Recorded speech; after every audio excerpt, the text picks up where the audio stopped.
गजरा गजरा मातून गजरा असतो की नाही? गजरा उजव्या पायात का डाव्या पायात? तर ठीक आहे, गजरा कुठं असतो? डोक्यात. किती दिवस?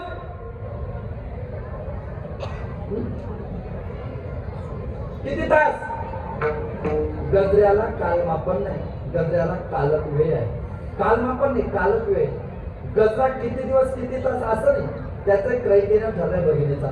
जोपर्यंत फुलं टवटवीत आहे आणि जोपर्यंत फुलामध्ये सुगंध आहे तोपर्यंत तो गजरा त्या महिलेच्या डोक्यावर आहे. फुलं वाढले सुवास